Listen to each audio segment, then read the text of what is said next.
Projections matter, not because they need to be perfect, but because they force you to think clearly about your business and how things can play out. There are two common approaches to financial projections, a top-down or bottoms-up approach. The bottoms-up approach starts from the ground. How many customers you think you can get, how much they'll pay, and how often. It builds your projections based on actual factors of the business like marketing, pricing, and conversion. Both approaches can be useful, but I'm partial to the bottoms-up approach because it forces founders to build projections based on clear assumptions and real execution. If you want a head start, we created a financial projection template you can download.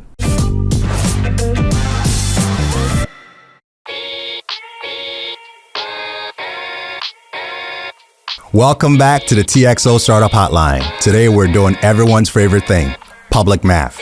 Let's roll to the question. Hi, this might actually just be a really simple question, but I want to know how other founders are confident in their financial projections when we're basically making them up at the pre-seed and angel round. Our valuations, everything. How can you be confident in your numbers? This is a great question, one that I definitely wrestled with during my founder days. I remember staring at a blank spreadsheet, trying to come up with projections that felt both realistic and optimistic. So I know exactly where you're coming from. First of all, almost no one feels 100% confident in their financial projections, especially in the early days. That's because when you're just getting started, there's not much data to go on. You're still figuring things out. But projections matter, not because they need to be perfect, but because they force you to think clearly about your business and how things can play out.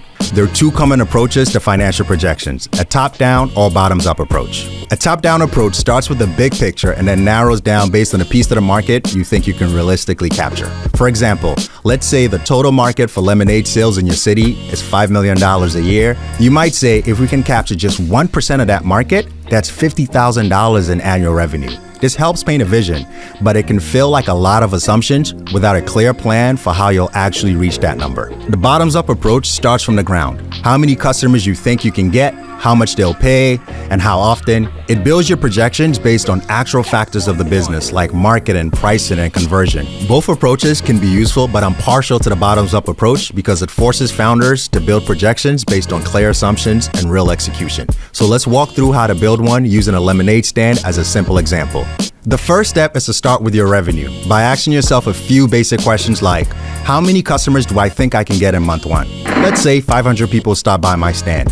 How much will I charge them? We'll go with $5 a cup. How often will they buy? Let's assume once a month for now. This gives us $2,500 in gross revenue for month one. Next, you'll have to clearly lay out any assumptions that will impact your revenue. So let's assume I gain 10% new customers each month while losing 5% of my old customers, and that customers only purchase once a month. These assumptions mean for month two, I'll have 523 customers and about $2,600 in revenue. And in month three, 547 customers and about $2,700 in revenue. We can keep running these assumptions forward for 12 or even 36 months. But as we collect real data from the business, we'll need to revisit and refine any assumptions. Now that we know how many customers we'll serve, we need to figure out the cost to run the business. Let's say it costs $1 in marketing to acquire each customer. I spend about $500 a month for lemons, sugar, cups, ice, and all other ingredients. I pay $100 a month for an app to take payments. I pay myself a small $500 a month salary, and I spend $500 a month on any other miscellaneous cost. That gives us $2,100 in total expenses for month one.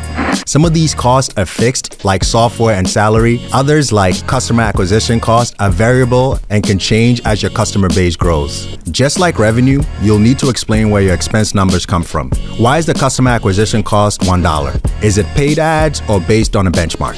What's included in the miscellaneous costs? How will costs change as the business grows? The more clearly you can justify your assumptions, the more useful and accurate your projection becomes. Now that you have your revenue, expenses, and assumptions, you can build out a month-by-month financial projection. This gives you a sense of how much your revenue and costs grow, when you might break even, and how much capital you might need to raise in the future. Start with a 12-month view. That's the most useful for short-term decision making. As you gain more traction and confidence in the business, you can expand into a 3-year projection to show your long-term potential. Your numbers won't be perfect, but if you can walk someone through how you built them and how you'll update them, that's how you earn trust and build confidence. confidence. So start with what you know. Clearly state all your assumptions and make your projection something you can adjust as you get actual data. If you want a head start, we created a financial projection template you can download. Just click the link in the show notes to get started. Thanks again for this important question, and reach out anytime if you've got more.